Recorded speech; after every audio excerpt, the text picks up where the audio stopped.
wolves in captivity, utilizing my veterinary medicine background and working directly in animal husbandry with wolves. And that kind of turned into a really strong passion within me. And I kept seeing stuff happening out in the wild with wolves and with people, and how it was hard for them to kind of come back into landscapes that they were naturally in prior to the extirpation that Jasmine mentioned earlier from most of our states. So it kind of became a point that I felt like I needed to do something more. I felt like my wheels were spinning and there's all these problems happening over the hill and I need to kind of get over there and help. So long story short, pulled out a population map of the wolves of Washington and put my finger in the middle of it and said, I'm gonna go there and I'm gonna do something. So I did that. And when I arrived, I did a lot of head scratching. What the heck am I gonna do? So this is a pretty big subject and I approached it from a very honest, naive point of view. And I've learned a tremendous amount from there. So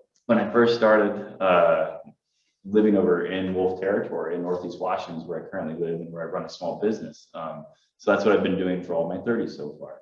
And my small business focuses on human-wildlife conflict mitigation. And when I tell people that in the grocery store, like, what do you do for a living? I'm like, I spiel it out. And they're like, what does that mean? You know, and I'm like, well, long story short, like synopsis version, nutshell version is I try and balance the intrinsic right that all these animals have to be on our landscape with the interests of people. And that's not the easiest bridge to facilitate, but it's something that's really rewarding to me. And it's something that is done and approached in a really open-minded, really compassionate way, and kind of just trying to put yourself in another person's shoes and trying to look at something from a different angle than what you would normally. I mean, coming from a background of working in a wolf sanctuary, you can imagine when I moved up in the ranching territory, it was a lot of backlash immediately. They're like, well, what the heck are you doing here, man? And it's like, well, no, I'm really trying to help you. So that's progressed into a lot of different stories and experiences and knowledge that I've accumulated over the time. So I'll kind of share a little bit about my philosophy on what I do currently with the human-wildlife conflict mitigation business. Big, strong word there for trying to find balance and equilibrium. So a lot of my philosophy goes kind of in touches based on what you were saying, Jasmine. It's just finding that balance. Like, we're going to have wolves here. I mean, if you look around, by the way, Penelope, I don't see you here and you're an amazing person. I'm going to find you. I'm going to say hi and meet you. But this is probably one of the most beautiful venues I've ever spoken in. So thank you for that opportunity. And it's made beautiful by not just the humans that have depicted these beautiful creations of art and the different mediums, but by their inspiration, by their muses. And that's a beautiful, just a visualization of that bridge being built in a certain different way than what I can do. So I'm not, you don't want me to have my picture up here on the wall. It would look pretty bad. And I would ask a tremendous amount of money for it to fund my range riding efforts. So, so my philosophy though is directly finding that balance. I believe that wolves have an importance in the landscape. It's been evident, scientifically proven.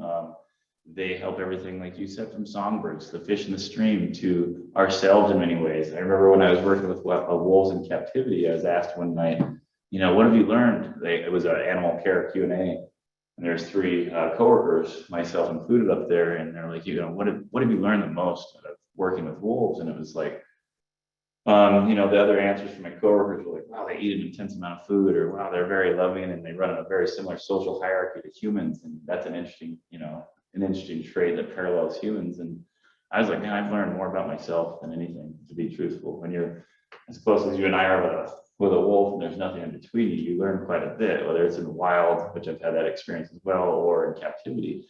And they're great teachers if we allow ourselves to learn from them. So they're a natural,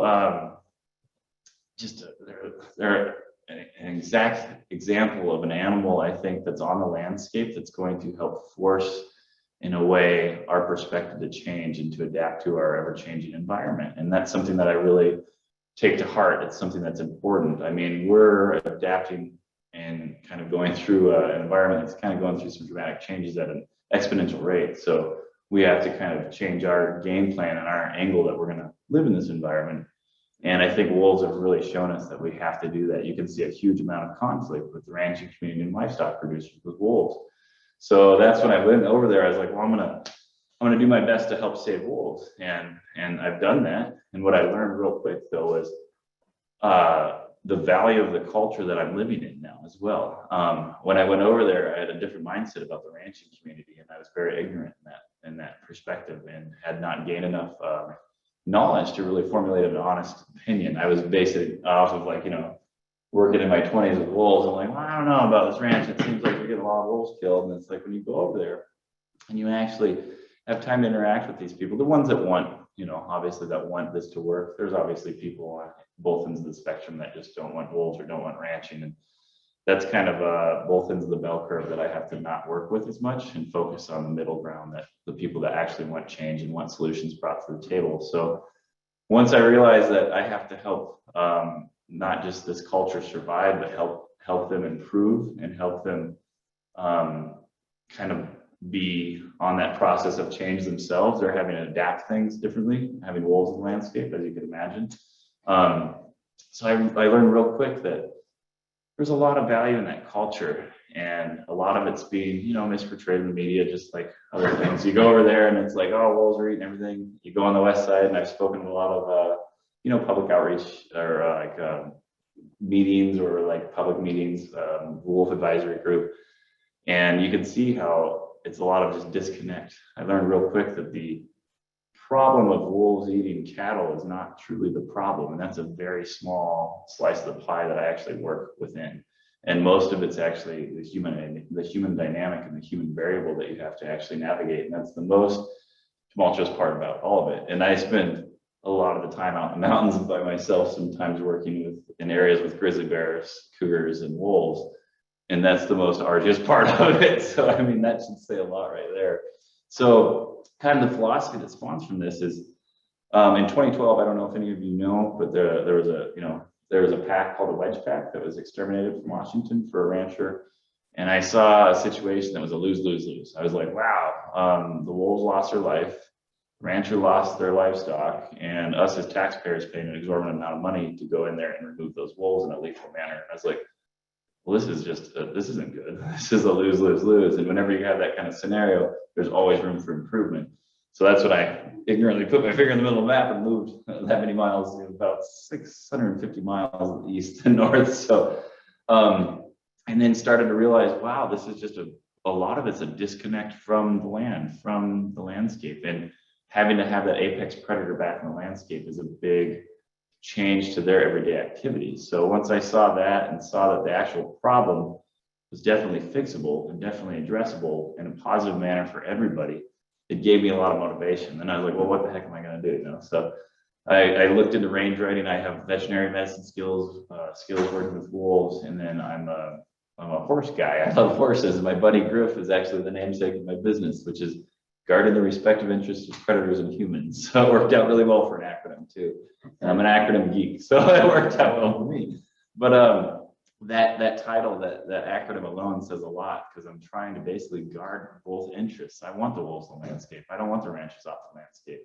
I want to help improve the quality of life for all. And if we raise that bar up, it improves it for everybody. Everybody's on that same plane now. So it's a really, it's an important guiding light to me a lot of the times, because when you're out there, it can be daunting when you're, covering 30,000 acres possibly by yourself, and there's a pack of 8 to 10 wolves out there, and there's 250 cattle all over landscape. It can be a daunting project, as you would imagine. And then, on top of everything else, the political engine that drives a lot of this it becomes complicated. So that's always been a guiding light, is just focus on balance and just keep your eye on the ball and go for that. So I accomplished this. And this is, we're going to talk a little bit about methodology here. Because a lot of people are like, well, how the heck do you do that?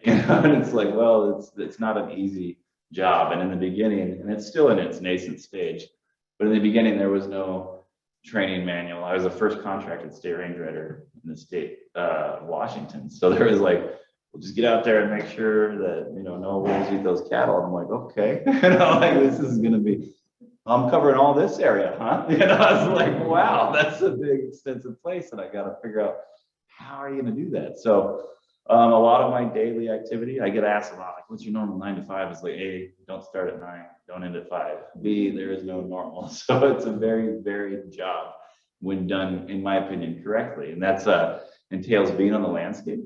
I don't just go out and drive out and come back in every day. That's less productive, more waste of resources, increases carbon footprint. It's like a no, no, no. So I was like, well, what's the best way to be part of this thing? To be a part of it. So I'll spend, a lot of the times 2 weeks easy, sometimes more than that, out in the landscape.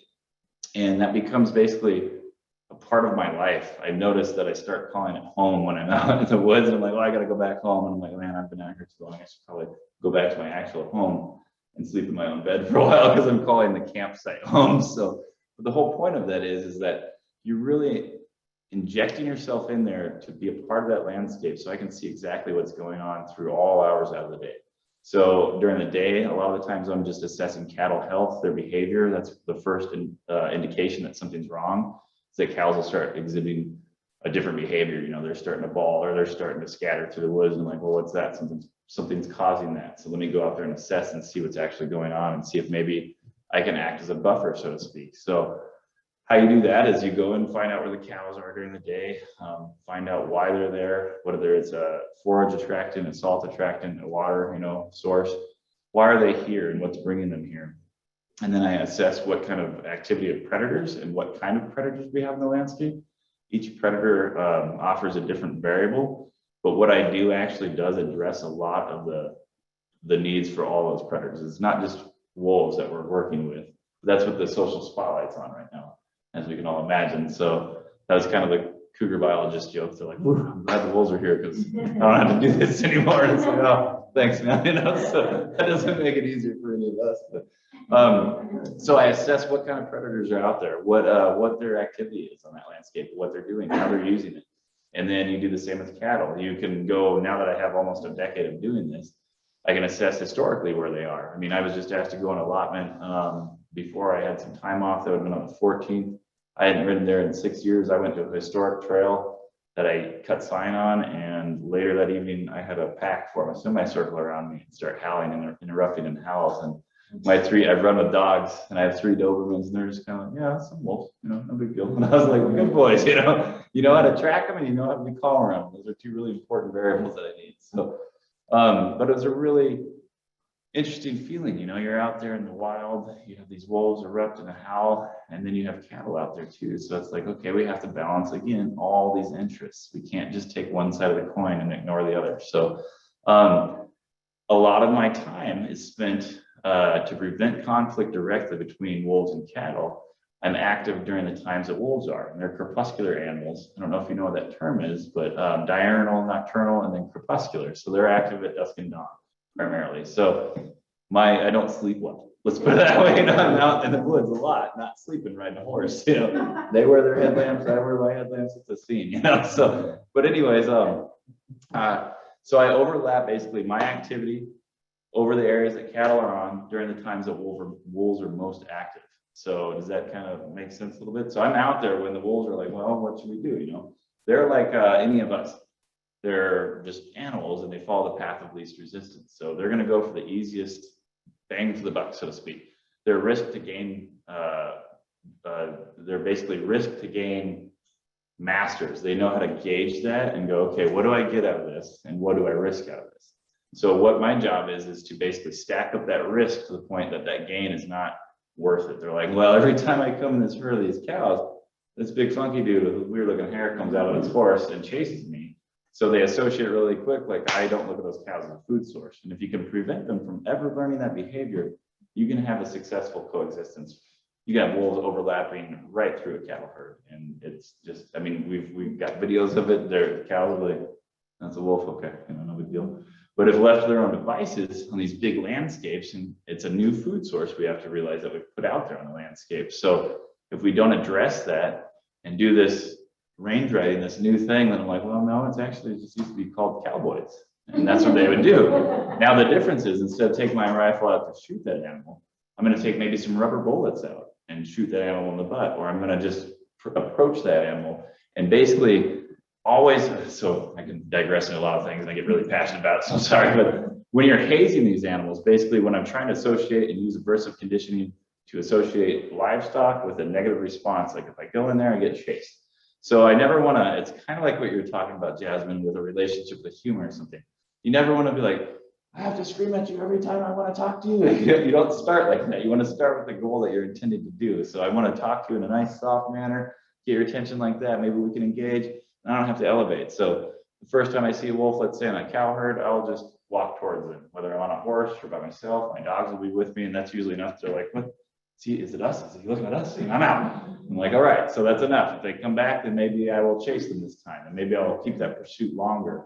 And then maybe if they come back again, I will have another gauge to step up to, and maybe I'll bring some pyrotechnics if appropriate. Not obviously right now in the winter, but or rubber bullets or capsaicin-filled paintballs. So various kind of non-lethal techniques and tools in the toolbox I can utilize and keep elevating and keep graduating that negative stimulus to where they're like, man, I just don't want to, the risk just keeps getting more every time, you know?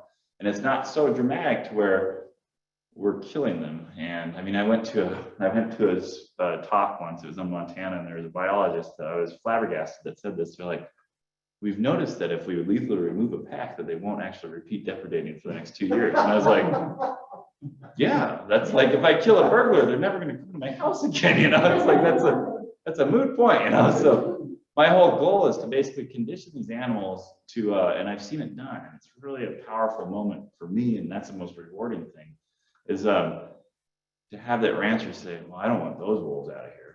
You know, those are good wolves, and I don't, they're not eating my cows, and I don't want somebody poaching them, because then I'm going to take away all that work that we just did, all that community collaborative, all that blood, sweat, and tears. Like, we just deleted that with one bullet from somebody. So that when I hear that, especially from a person that I had previously heard, like, you know, I don't like them, and the only good one maybe is a dead one. It's like a huge 180. That's just like, oh, thank God, you know. So we're making headway. So it's really, that kind of experience is rewarding and keeps me and my battery energized, and basically I can go back out there and do more of this. So I digress again. So basically I overlap that pattern again, and then bring that back down. So maybe if I chase them and they don't come back and I see them a month later, I don't just jump to that next level of harshness and of how intrusive that non-lethal deterrent would be. So that's on big landscapes. This is a issue that we're trying to prevent to be a problem. And it's not really, a lot of people think this is a public land issue. And it's like, no, this goes right over into private land. When wolves are walking around in the wild, there is no distinction between private and public land. Especially where I live, a lot of these areas are very rural. You'll have houses way back, just butted up right against prime wolf habitat and prime cougar habitat and prime bear habitat. So it's definitely potential for conflict when you have that kind of overlap of a footprint on a footprint. So the methodology is sound. You're just out there all the time. You know where your cattle are, and you watch them, and you intervene when you need. So the problem that I always have is when I leave, there's a big foal, and animals are they're looking for patterns, and they're like, well, the big guy hasn't been here in like 4 days, so let's test this. And that's something that I'm making some really positive, cool headway to get those voids filled as well. So that kind of gives you a little bit of methodology on that, and we'll hopefully have some time for Q&A if anybody has, because I always like doing that best. So a little bit about some interesting. How much time do we have? I keep going on all day. I don't know if these guys. Okay, so a lot of this. Let's see, where should we go? So I've had a lot of experiences. I'd like to talk a little bit about some of the wolf encounters I've had out in the wild, because a lot of people have not had these encounters, and a lot of times wolves are depicted in movies and books as not the most cuddly, friendly animals, and they're really not.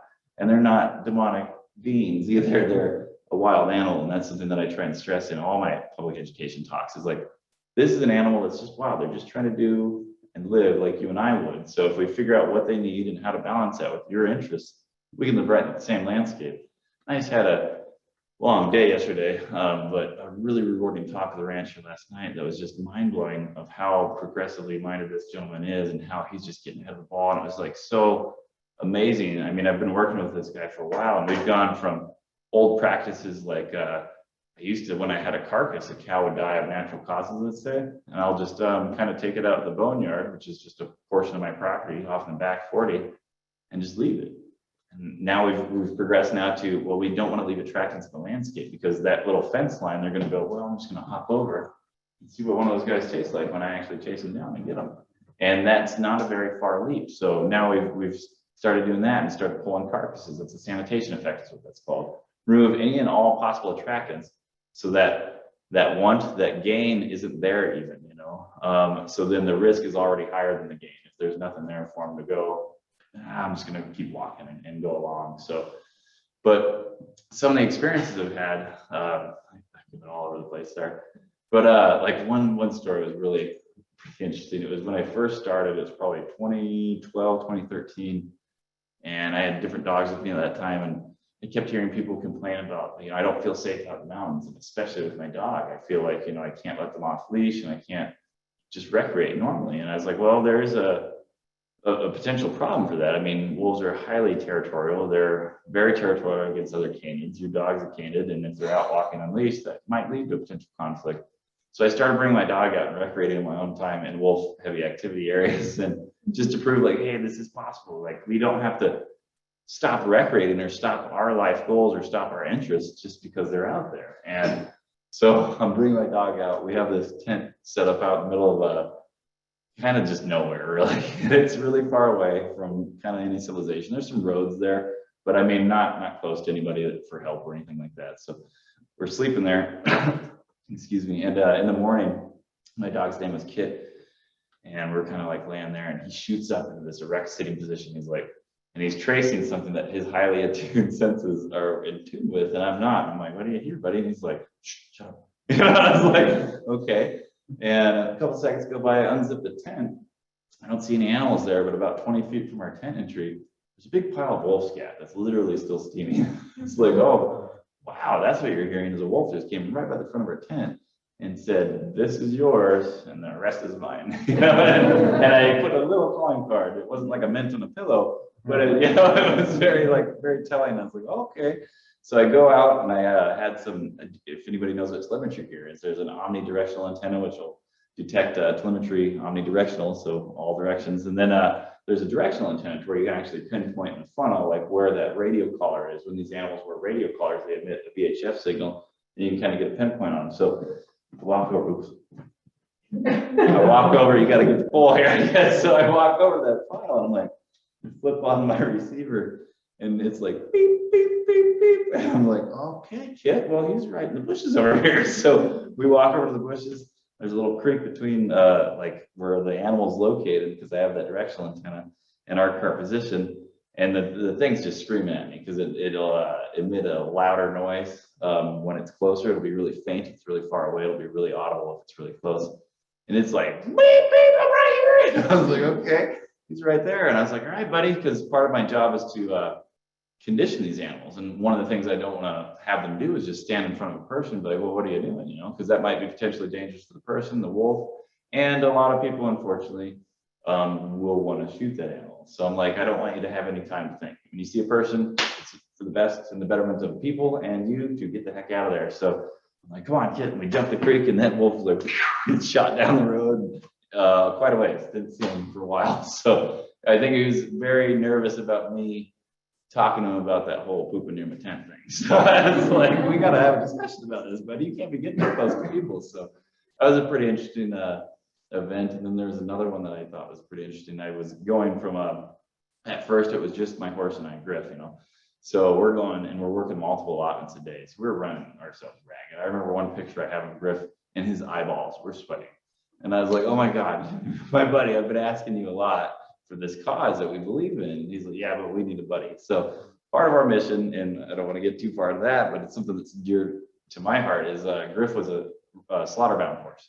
So he was destined to be slaughtered and turned into dog food, unfortunately. So I rescued him, gave him a life. He rescued me as much as I rescued him, I think. And so part of our mission is we actually rescue slaughter-bound horses, train range riders, and put them as a unit out in the mountains and kind of give them a mission, give a person a good job that's out there wanting to try and help. So it's like a win-win-win. So anyways, I'm out there with Griff, and we go from one allotment to the other. We arrive at our second location. It was 1:23 a.m. I remember because I was like, well, that's interesting. So I get out. This is the first time I've seen wolves in Washington. And I've been told that there's a wolf here in this meadow area, and there's cattle here. So they're like, can you go up there and do something? We don't want this to turn out to, you know, go south and be a negative thing. So I was like, yeah, not a problem. I'll just go there right after this shift. You know? So I went over there and did exactly that. And I get out and I've got a big spotlight. And you guys know what those are. They're really nice big flashlights, basically. I get out and I see eye shine behind this log. It's probably about 100 feet away. And there's a log laying on a hillside. And I see a wolf pop its head up. And it's like, hey, he's here. And then you see two wolves pop their head up. And I was like, okay. My horse is still in there. And the trailer is in there. And I walk up with my spotlight. Spotlight slowly fades and dies. And I was like, huh. And I put my spotlight down and I have a little mag light on my belt. I pull out my mag light. I'm walking and I'm like, hey, you guys got to get out of here. And they're like, what are you going to do? And I was like, and my mag light slowly dies. And I was like, okay, we'll put that away. So I was like, what did I have on me? I had a sidearm. And so I take the sidearm off and I shoot in the ground twice. And those wolves looked at me and ran away. And I was like, okay, if we can use that. I didn't have any tools at that time. That was when I first started and that was all I had. So I was like, maybe that'll be enough to scare him, that audible bang. And then this guy walking towards him in the night that can't see himself. So they ended up taking off right up the hill. Like, what the heck was he doing, man? He couldn't even see us or anything. I'm looking at like twilight through the light. It was just a really interesting moment. And I went back and Griff's looking at me like, what the heck was going on there? You know, he's like, I hear a gunshot out there. I see lights fading. You know, it's like, man. So pretty interesting moment there, I think. And then I've had a lot of encounters that have been really just, I mean, for lack of a better term, kind of just magical in a way. I remember this one time, it was low light, kind of getting towards, not fall yet, but getting towards there. And there was some dry grass in this big meadow. And I was looking for a creek to water my horses on this long ride. And I had a trainee with me. And we're going, and I was like, all right, well, there's a creek that's coming up here, not too far. We're gonna go there and try to find an access point that we can water the horses and keep on our day. And walk around the corner, and the sun's kind of at that low angle, just kind of caressing that grass, and it's making it look golden. And I walk around the corner with the horse, and my trainee's right there with her horse, and man, this wolf just kind of lopes right through the meadow and stops and looks at us. And I was like, oh wow, and I was like, I think this is their little site, you know, that we walked in. So we kind of started to back out two other wolves, because if they're there, let me qualify that. If they're there and there's no cattle there, let them be. You know, just let them be wolves out there, and there's no reason to move them or put pressure on them or anything like that. So we kind of backed out, and then we see two other animals coming to the field, and I was like, wow, that's amazing, you know, to actually see them so clear in the middle of the day. Just beautiful animals, and no conflict in that area with the cows. So it was really just kind of a rewarding moment. And we leave, and I was like, let's try and howl. Sometimes we'll utilize, we'll actually howl to try and solicit them to vocalize back to us. And I did that, and you could hear this chorus of 7 animals just kind of caress the hillside. My trainee's like, holy cow, you know, this makes all the no showering, not sleeping, and being in cow poop all day really worth it. You know, and I was like, yeah, that's the rewarding part, you know. And another funny, do we have a little bit more time? This one was hilarious. So I'm at a new site. There's the rancher. This is his allotment. His cowhand's up there with us, right? We're talking about just the philosophy of having wolves in the landscape and being a rancher. And just that's part of the job, is just listening. When you're waiting to interject your opinion when somebody's talking, that's not listening. That's like, I want to get my point across. I want my point to win. It's like, it's not received well. So I've really learned to just, I got one mouth and 2 ears, because I should use this twice as less, basically. Listen twice as much as we talk, and we really do a service to the other person. And so we're sitting there talking around the campfire, and he's like, you know, I just don't know about this. It's going to be hard. I think they're going to eat us out of house and home and this and that. And up the drainage up here, probably about a mile away, you hear one wolf howl. I was like, wow, okay. And he stops. This is the first time this man's ever heard a wolf howl. He stops, and he's like, and you can just see it. Like the brain's like, man, but I like that. I like the feeling. It feels wild. It feels primal, you know? And I'm just sitting there watching this whole process happen in this person. And then you hear another wolf howl on the ridge across from us. So they're communicating, and there's a good distance between them. And he looks over there, and he's like, wow, there's another one over there. And then we hear one about 500 feet behind us on the hill just erupt, a big howl. It sounded like a big male. And he's like, whoa, that's pretty close, huh? And then my buddy's dog that's working with me at the time howls in the back of his truck. And he's like, oh my God, they're at the torch trail. I was like, no, that's his dog. So anyways, he gets to experience this and experience what it's like to hear a wolf out in the wild and hear them communicate. And this is a rancher, keep in mind, because the next part of the story is just hilarious because he's a cowhand, right? But he's a rancher. So the next morning, the actual owner of the cattle that he's working for comes up and he's standing next to us. He's like, wow, that was amazing last night to hear those wolves out. It's just really cool. And he looks over and his boss is like, huh? And he's like, well, I mean, cool for, wolves out in the wild. I mean, it's kind of neat. It was just you could see, you can't even deny that it's a really cool feeling. So that's a huge part of my job right now, is to try and basically help wolves live an unfettered life in the landscape and help that not only be able to be copacetic and coexist with the ranching, the public, the community, but to have them actually thrive from it. And that's what we're doing right now. There's some cool things that we're doing to help mitigate drought, that we're actually having wolves come in and kind of be the rescuer in a lot of ways to maybe raise less cows and make it easier for people. So it's a really neat opportunity to try and balance that and find that bridge spot. So I keep going. I know you have some videos on here. Yeah, we have some videos. Do you want to see that? Do you want to do questions? Whatever you guys want to do. While we set it up. Okay, I didn't want to monopolize people's time to look at this beautiful art. So you said something about the wolves helping with droughts right there at the last minute, and I didn't understand. You haven't connected the dots yet. So yeah, that's a good point. And I'm trying to. Repeat the question for the Zoom folks. You guys should be here. So the question is basically, I tied in wolves to drought, and there was no connecting the dots. So one thing that we're seeing right now is there's fires everywhere. I mean, you guys know more than me in ways right now because of the huge fires that were up here affecting you guys. There's also a drought associated with that. The person that I'm writing for right now usually gets, just for little statistic, 4 tons per acre of hay. That's his primary job, is he's a hay farmer. And that's a part of, we can talk about that later if we have time, but so he's a hay farmer. He gets 4 tons usually per acre per cutting, and he irrigates. He's getting 1/3 of a ton per acre right now. So when you look at what that's doing, like my hay price has doubled for my horses to be on the landscape. So that's a huge impact to everybody, whether it's the range rider, a person that just owns livestock that might be not raising it for, sustenance or anything like that. So you can see right there, if you look at the writing on the wall, it's like, you can't keep that many cows anymore. That's a physical impossibility because you don't have the ability to feed them. So that puts these families that are really trying to coexist with wolves in a really precarious situation, because they're like, well, now I can't even do what I've done. And a lot of these people are multi-generational families that have been doing this for a while. And that's something that I really take an appreciation for once getting to learn that and getting to know these people. So how it ties in is, maybe if we had less cows, how do you keep that same dollar value on that cow, but with half the population? And then I was like, well, how do we do that? Well, a lot of people that love wolves eat meat, and a lot of people purchase that meat, and it's not necessarily from a source that is a predator-friendly market. It's not doing anything like that. It's just basically, I mean, a lot of our meat honestly comes from Brazil, Mexico, and we're shipping some out of seas. So it's like a really backwards.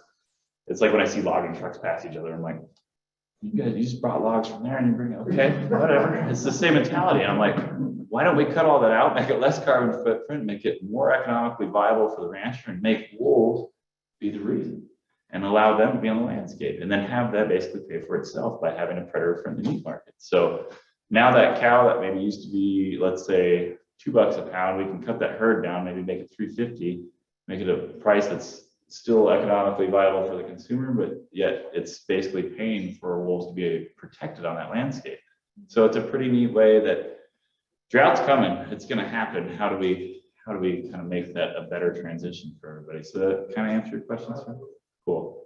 I'm excited about that part too. It's pretty neat. I think you're first. Yeah, I have a question. So you think it's seen wolf, but do you know what kind of them? And if you do, have you seen the same kind over and over again, or have you seen different ones? Of kind of wolves? Yes. Yeah, so yeah, thanks. Yeah, no problem. They're like, what are they asking? So your question was, have I seen different kinds of wolves? And if I have I, or sorry. If you have you seen the same one over and over again? Okay, like the same wolves. Am I getting to know those wolves kind of specifically? So, so yeah, I do get to kind of somewhat get to know wolves on a more one-on-one basis. It's a cool story, but it's kind of a sad story that I could share later. But so there's only really 3 wolves in the world. There's the gray wolf, the red wolf, and the Ethiopian or Abyssinian wolf. So all of them are what we're dealing with now are gray wolves right here in this geographic area. But so I do like those packs are pretty well structured, and packs are very territorial. So once they lock in an area, they pretty much will stay there. Now, it's not to say that a lot of those members will reach sexual maturity and kind of branch off from that pack and go start other packs. That's why they're really widespread animal generally. Like they were in every state in the US except for Hawaii at a certain point in time. So does that kind of answer your question? Okay, cool. Yeah, so 2 questions. The first one. You only get one, I'm sorry. I'm joking. You give the other one to her. The first one is, do you remember your first experience of a wolf? Because it seems like somehow you soaked wolves into your soul. Yeah, like first ever? First ever, yeah. Man, that might have been Tika when I worked at Wolf Haven International. There's a wolf there that taught me how to howl. And I'm not a bad howler. I'm not trying to brag, but I've had people go, what the heck was that? And I'm like, that was me. No, but I mean, it's a tool that I utilize out in the mountains. So when she taught me how to howl when I first met her, I tried to match the frequency of her, and you can actually feel it like bounce back and forth. It was a pretty neat moment. And then I try to go back every day and try and practice. I'm like, am I doing all right? So, well, no, could be better. You know, and I was like, all right.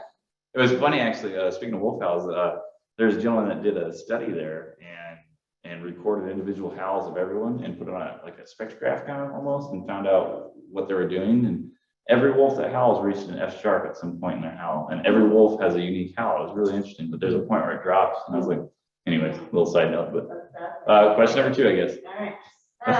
The second question was, you were talking about trainees. How do you find people that are wanting to plug into this, and then how do you transmit all this knowledge that you seem to have gotten sort of by practice? Yeah, so that's a really good question, because it's not a job. A lot of people look at this as from like an outside perspective, like, oh, that's going to be so glamorous.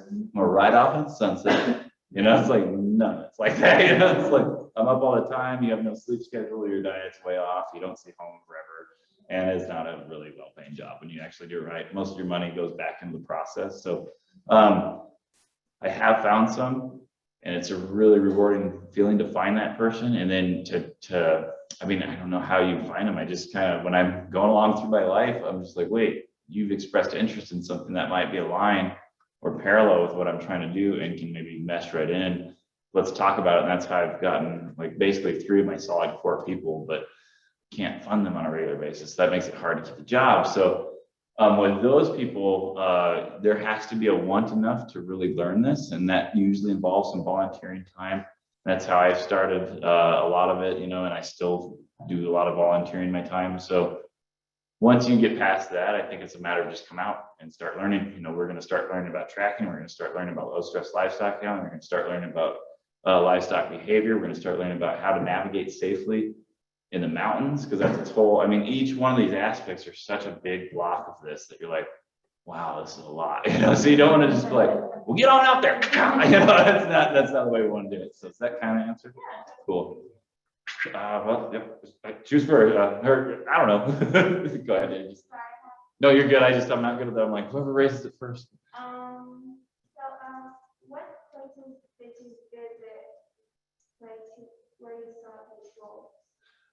So a lot of my work sites right now are in the Colville National Forest, and that's where I've seen a lot of these guys and have had interactions and captured videos like we're going to see in a minute. And that's a huge national forest. So it's kind of just Northeast Washington in that area.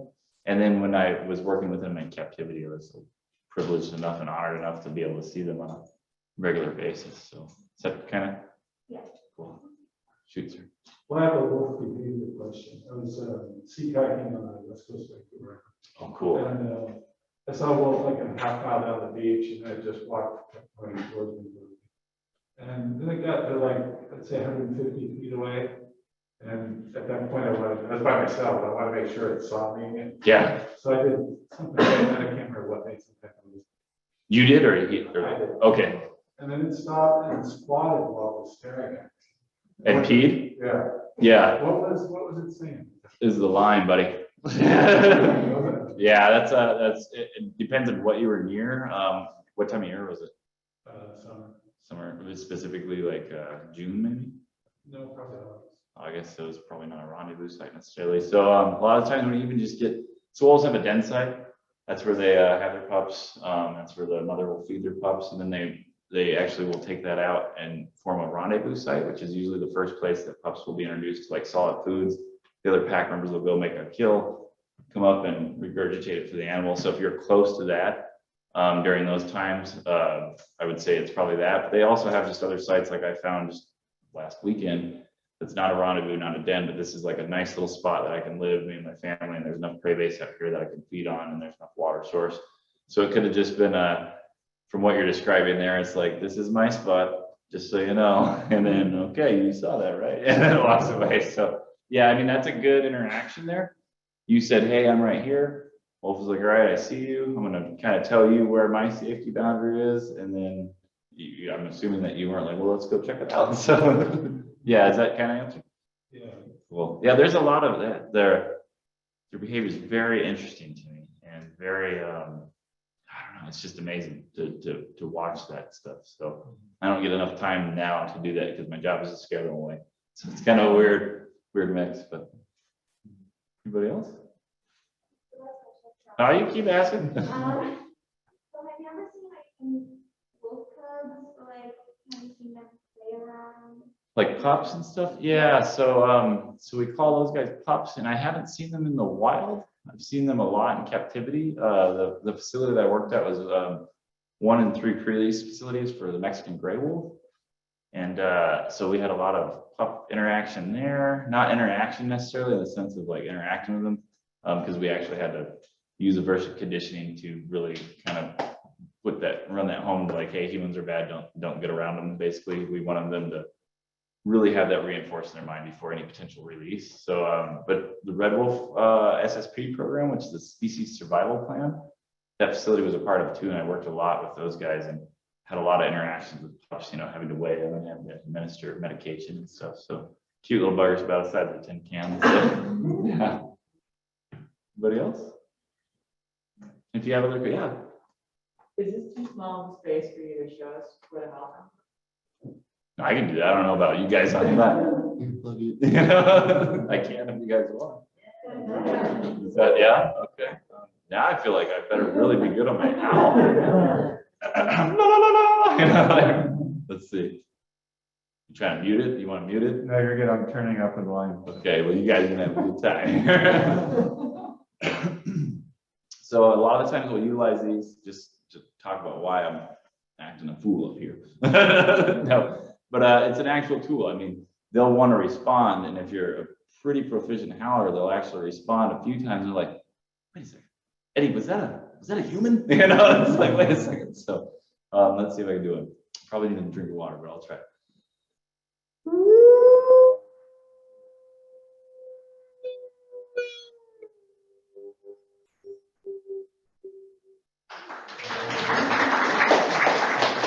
No putting that on YouTube, fellas.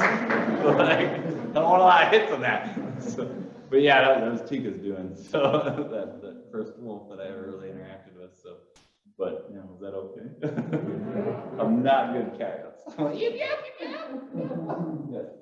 mentioned your dogs a few times, and Dobermans, other breeds, or any reason why you have Dobermans? So I was that was an interesting.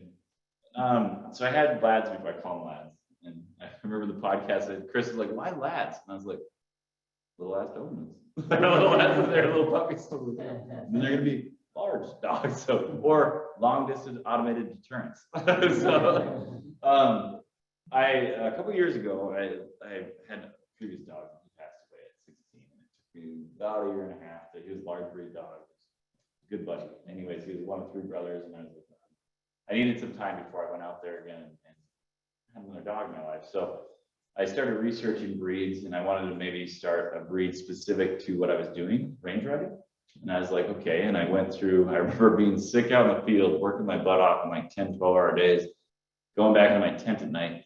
It was so cold, it was winter, like icicles would form on the inside of the tent. And I'm sitting there reading my book, and these guys, it was actually, no, it wasn't Chris and those guys. It was a different people who wrote an article on my work, and they came out and got me sick. So I was like, don't ever come out again. I was like, unless you're standing way over there. But anyways, I'm sitting there miserable because I had to fill out the rest of the shift. If I leave now, there's a hole, and I don't like that. So, anyways, I'm sitting there reading about breeds, and I remember I kept hitting on Dobermans, and I was like, I think maybe I'll start with Doberman base and see what goes from there. And now those lads are just spot on. I'm like, I don't know if I need to do anything else besides work with these guys. They're super smart, super athletic. I mean, they're like little Olympians. It's ridiculous though, because when we'll go through like an 18-hour day, and I'm stumbling back, and I'm gonna go to bed. I got 4 hours to get some sleep, and they're like, so are we gonna go again? A little nub waggling. I'm like, man, no, like I don't have the energy. We can only do this many days, or this many hours a day. So really short coats, they don't get any burrs, they don't, less have to get ticks. Very good with each other, pack wise. And right now we're currently working on like identifying scat, which I'm really super stoked, which is gone full circle. So I mean, that was probably June now. All my days in the summer. I was like, what'd you do last Thursday? I was like, what day is it now? It's like, it's just one big long chunk of time. But I think it was in June, and my boy, their names are Bishop, Rook, and Knight. And Knight, he found 2 piles of wolf scat that I didn't. It was really cool. He broke off in the woods, and I was like, no, wait, hold on, time out, I got something. And he found it. And I was like, oh my God, your training's working, because I don't want to, it's really hard when you're out in the mountains. There's tons of smells. Can you imagine, how many people here own dogs? Now imagine them running crazy on the mountains. It's like, there's so many attractors, so many potentials, and they have to come back. So it's taken a lot of time to work on them with identifying those trails, identifying that scat, to put pressure on predators. They're really good at too. So they're good buddies of mine. So that kind of cool. Anybody else? I'm standing in front of this movie. A quick question. So in the wild, like in the mountains, camping, you feel like with or without your dogs, that you need a little more worried about, because you mentioned cougars before as well, like would you be more worried about any kind of cougar kind of interaction more than a wolf interaction, just from an aggressive standpoint? Yeah. Curious what you think about that. And with dogs. Okay. Specifically. Yeah, I think generally cougars are more apt to run away from dogs. I mean, we've actually utilized hounds in the past to hunt them. So I think they're just like just intrinsically almost like, yeah, we run from those guys. And I mean, pack animals, cougars are very solitary in general. And even though I got a frame, I've got a video of 5 cougars on it anyways in the same frame. So more worried about maybe cougar interactions in regards to like myself, if I was just out there by myself.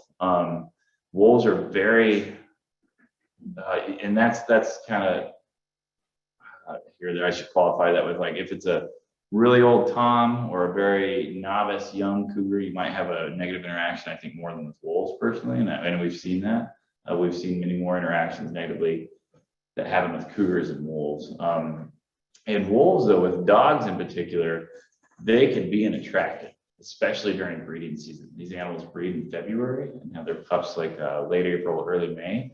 So if I have dogs, they look at that as a complete direct, like potential territorial opponent for that. That's why they're so, I mean, you don't see coyotes and wolves share on a carcass. They'll share the landscape, but they're very territorial. And wolf pack to wolf pack's the same. Like when we collar these animals and we actually have their radio telemetry, it'll actually usually form like a polygon. It'll form like a territorial boundary because of the areas that they go. They're scent marking constantly. So they're going out to these outreach areas and marking their area. So what we've noticed is you can actually find new packs when you have a void. You're like, why aren't nobody's going in this area? I wonder why. That's completely viable habitat.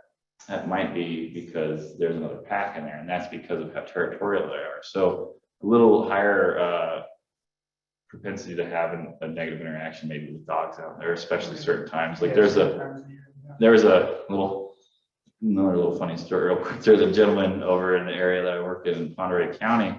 Really nice guy, really trying to get ahead of the game, trying to do some proactive stuff. I hung fladry up, which is it's a fence basically that you actually have like a ribbon. It's like about 2 feet long usually. They're at like 2-foot intervals on trouble wire, like electric wire. And what that is wolves are generally neophobic is the term. Anything new, they're like, what is that? You know, they're nervous. And then they're very curious as well. So that what'll happen though is that fladry moving in the wind kind of sets that risk thing up a little bit. They're like, what's that noise? Okay, I was gonna go for that, but like, what's that noise? Okay. I don't know about that. That movement out of the corner of their eye makes it kind of risky. Where is it going with that? There's a point. Your question. Oh yeah, the funny thing. So where was it? That story. Oh yeah, so he's having me hang up fladry. We're putting up all these non-lethal deterrents. He's like, I'm just trying to get ahead of the game because I know wolves are in my backyard pretty much. I mean, his backyard is not his backyard he was talking about, but it's butted up against Colville National Forest, and there was activity right there. So he got some livestock guardian dogs, and that's a very popular non-lethal tool to use, and that's a very effective tool to use. And it's also an attractant, like I said, and this is in breeding season. And that Akbosh is what the dog breed was. These 2 female wolves came down, they're like, hey buddy, and he's like, hey ladies, and hopped the fence and ran with them for about 2 months. We would get calls and like, hey, we see 2 black wolves and a dog, big white dog behind them. You know anything about that? We're like, yeah, it's Tom's dog. You know, it's like Tom's not his name, don't worry, I'm disclosing him. But it was really funny because the gentleman was trying to get ahead of it. And now I was like, well, I don't know what to do, you know. And it's like, well, yeah. And I mean, the dog didn't end up coming back. The dog was really close to being emaciated, just like that was really hard to keep up with those girls. You know, it's like, I don't know what I was thinking. Can I come back in the, you know? So, does that kind of answer your question? Cool. There's a question online about grizzly interactions. We don't do online questions, sir. I'm sorry. So what was the question? I was joking. We love online questions. Have you had any grizzly interactions? So actually, yeah, the lads and I did have one. That was a really interesting. We actually got between a cub and a mom over in the area in Monterey that I'm working at, which is one of the only areas in Washington that there's grizzly territory, and that is a really interesting deal because I'm working with the lads. They're at this point, I don't think they're a year yet. They're just young. They're going to be 3 this September. Those are my kids. Anyway, so we're walking down this trail that I utilize a lot during the time that I'm out there riding. And I'm letting them go ahead where I'm teaching them how to scout and return, bark if you see something, come back to me, let me know. So I send them out, bring them back, send them out, bring them back. And I send them out and I hear Rook, my dog, he's like my spot on A+ student. He starts barking, I hear this, ah! And I thought it was a person way out in the middle of the mountains. I was like, oh boy, those 3 Dobermans probably scared the heck out of him. Come around the corner. I was like, oh man. So I get them back. I'm like, come here, lads. And they come and I'm like, follow. I go around the corner. It's the little guy that got the poop scared out of him. So literally, it's like a steaming pile. He went up a tree. I hear the mom up here. She's starting to go, you know, that like agnostic pucker. And she's starting to huff and slap the ground. And I was like, all right. I was like, we're just going to slowly back out. And I took the lads and we went probably, I don't know, maybe 100, 200 feet away. And I was like, just let them come down the tree. And I wanted them to see what was happening though, so that they weren't just like, I want to go chase it. It's like, you don't want to chase that one, you know, especially with baby in that equation, but 3 no dogs kind of thing. So really interesting interaction. That's the only time I've ever had that. The mom actually did super well. We backed away. Cub came down the tree, went up. The mom actually started walking away from us and just kept calling the cub. Cub went up. So it was really cool. Does that answer your question there? Virtual person. But cut sign up in that area. Really cool. Great. Oh, I do have one more story about grizzlies, I can tell. Okay. Real quick. You're like, yeah, more please. So I was out there one of the first times when I started. I remember, I'm out there camping. My contract supervisor for the Department of Fish and Wildlife comes out, and it's probably like 5 a.m. or something. And I only eat once a day, so this was my dinner from the night before, and I'm making bacon. He's like, I don't know if you want to do that here. And I was like, why? He's like, I'm gonna send you a picture when I get back to my office. I was like, all right. Sends me a picture of an area that was really close to me called Bennett Meadows, another area where they come down and frequent.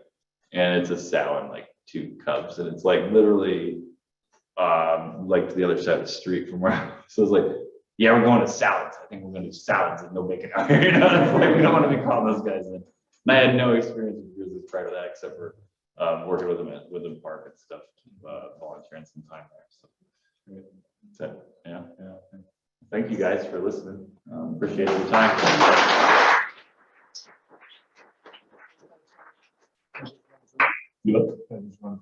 Yeah, sure. You should play that one maybe last. Or one of these 2 last.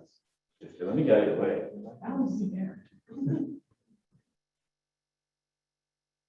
These are just some of the wolves that I've been able to help. This is interesting. They're like, that's a camera. I don't like that. That's paparazzi. Not here. It's amazing how sensitive they are. Look how beautiful that animal is. I've tracked in that same area. I mean, is it okay or should I just be quiet? Play by phone. I thought you guys were, yes. So that same area, they're tracking what looked like one wolf in their direct registers. So that means their front tag makes a footprint, and their back tag goes in that same one. And if you've ever snowshoed, never volunteered for the first in line, you go, I'll take it back, I'm gonna watch everyone make sure it's safe, you can pop a trail. That's what they're doing, directly registering their feet.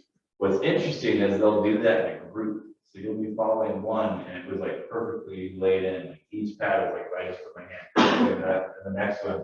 And I got to a point that split off the 4 animals. I'm like, wow, that's what it's efficient. So are you green riding in the winter? Yeah, so I don't usually ask my horses to come out because of the potential trash hazard of the snow. So I'm usually doing snowshoes or skis, which I fall out on the cross country skis. Downhill skier, I do, but the turning, I just kind of fall in the direction. So who's paying you to do that in the winter? Cows aren't on the land, right? Yeah, so that's private land. That's what I was talking about before. Like a lot of this goes to private land, and a lot of that is actually from that really cool organization that Jasmine was mentioning, Conservation Northwest, is funding a lot of that winter shoulder work. So, and what that does is, so what'll happen is, like where these are actually taken, they'll come right down to cabin operations, and it's like, if we let that go, saying, well, it's just private land, it's like, well, that gentleman doesn't have the ability to go to use insurance like that. They don't have the knowledge, they don't have the time, they don't have the actual resources, equipment, or a lot of times it's cold, you know, it's miserable out there sometimes. So it's really arduous terrain that we're going through. This last couple has been the same animal, but so yeah, that's a reason. Basically, you know, February when they're looking and they're breeding, you know, they've already been looking for den sites, they've already selected them usually. We want to try and prevent those den sites from being right on top of like cabin operation. Because then that gentleman is just having a nightmare and the wolves will most likely get killed. It's like we need to do something to intervene there. Instead, can't be cool. But you know, sometimes those are volunteer hours, to be honest. I mean, you're just like, well, if I don't do something, I don't want to be like, well, I'm not, you know, not gonna do it, you're not gonna pay me, because it's like, well, what happens? Those things that I just said.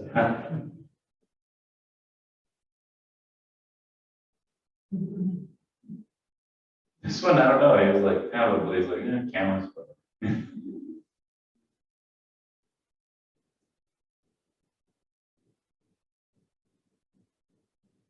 this specific ranch I went down with, very, very learned. That's a friend. I mean, amazing person to work with. Amazing at viewpoints and the mentality that gentleman has. He's had more chances to shoot wolves than I've known anybody to in the state of Washington.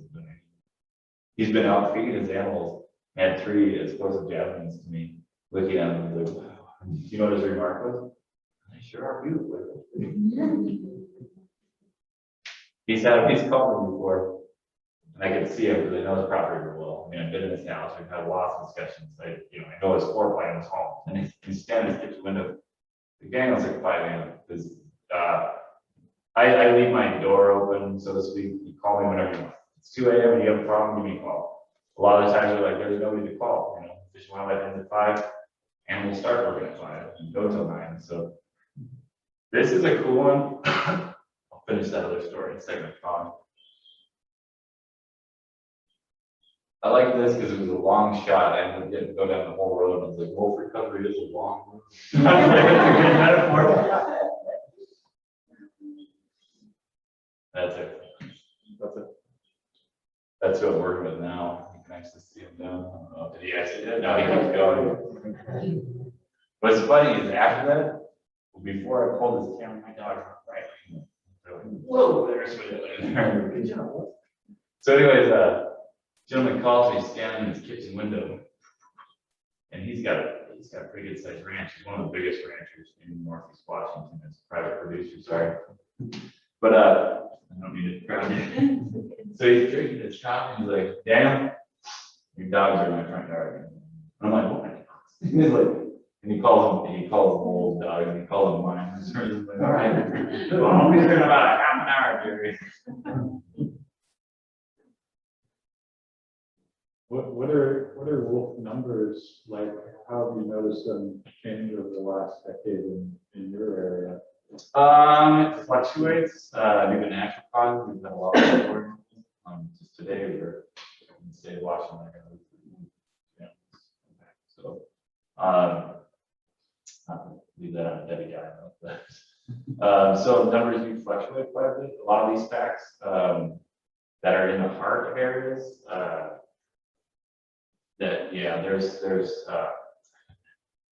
There's some potions, some recent potions down. It's hard to get them, so I'm trying to say there's a lot of variables that we can't account for that like Paxil just disappears in practice. You know, by that a new Paxil form. So it's not like an unhealthy number of wolves, it's just the that mentality that we gotta get past. You know, that's where I'm trying to help change. And I don't mean that in like a negative like change. It's like, or let me rephrase that. I'm trying to help open the door to that possibility. That's a better way of putting it, because it's like instead of looking at it as like a choice, do we have livestock? Do we have livestock in the landscape, or do we have wolves? And the moment that I realized that that's a foolish question, we can have wolves. Why are we looking at it as a choice question? Why don't we say, how do we have this? And how do we accomplish that goal? Because when you're just looking at it from two different like sides, like two different polarized sides, I mean, these are factions, you know. I remember going to Colville and talking at one of their first meetings, and I was like, all I see is that two different sides of a coin are throwing stones at each other, and the only thing that's suffering is your culture and those wolves, and none of that needs to happen. You know, it's not necessary. So I don't remember your question. Sorry, I kind of went off there. Apologize. Yeah. I was hoping you had another one. How many wolves have you seen total? Total, like in my whole life, or Yes. oh, hundreds, a lot, yeah. But a lot of those have been in captivity too. So in the wild, maybe we do that. Maybe in captivity, I mean, I was working with like 63 wolves a day, so I was constantly seeing those guys. But in the wild, probably actual physical sightings, probably like 15, a dozen to 15. So not as many as you think, because I'm going into these areas where I know wolves are. I know that they're there. And part of that is, again, my job entails me pushing and putting pressure so they don't associate livestock as a food source. And so they also don't associate like human buildings. A lot of these areas are in really rural areas. So there's like old homesteads. Like I remember a gentleman, I was going there to track wolves one day, and he calls me up, and this is not wolf related, but kind of, because I was called up to go over there and kind of assess what was going on the property. And the night before, he calls me, he's like, hey, also there's a cougar in this old barn of mine, and I can't get my swather because I'm scared to go in there. I don't want to do that. I was like, well, I understand that. So I was like, well, let me check that out before I get there.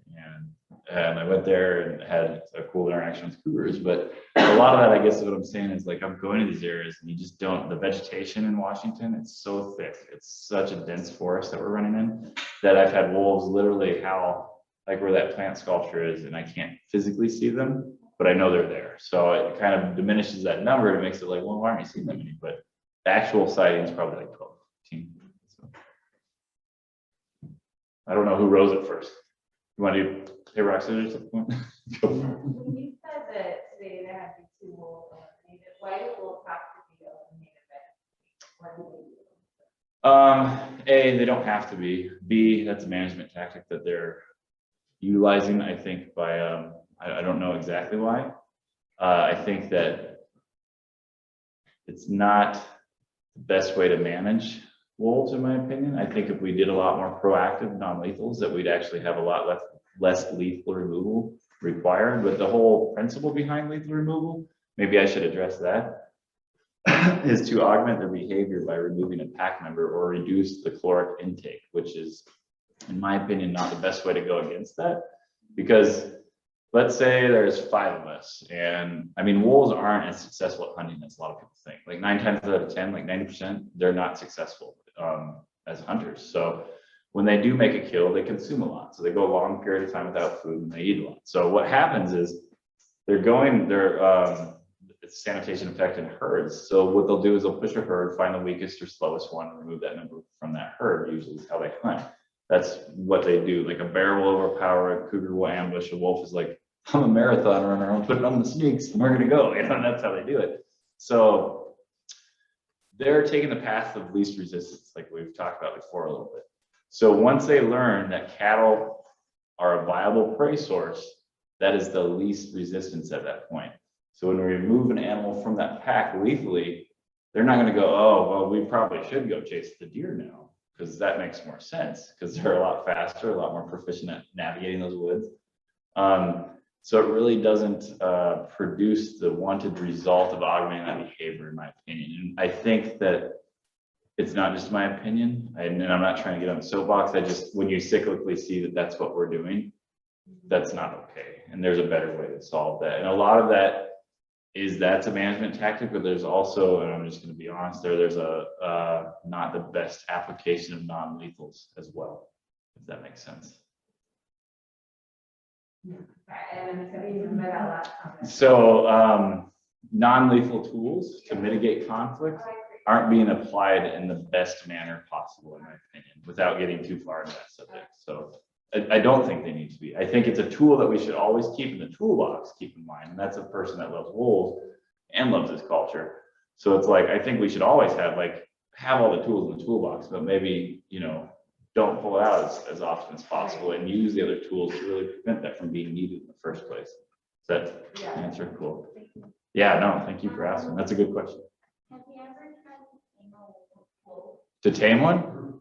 No, that they don't work well in that environment. That's a lot of my work at that wolf sanctuary was dealing with people that thought that was a good idea, and they'll reach sexual maturity around age 2 to 3, and it becomes a really not good idea. So they vie for social hierarchy positions in the pack, and unless you're willing to be like, all right, let's do this. It's like they're gonna go and be like, all right, I'm gonna start peeing on this furniture. You're not. I'm gonna challenge you as an alpha role. Okay, I'm gonna whoop your butt, obviously. So it's like not a good idea. Not a good idea. Beautiful animal, amazing, and their place is in the wild. So, well, thank you guys for all your questions. I sure appreciate your time.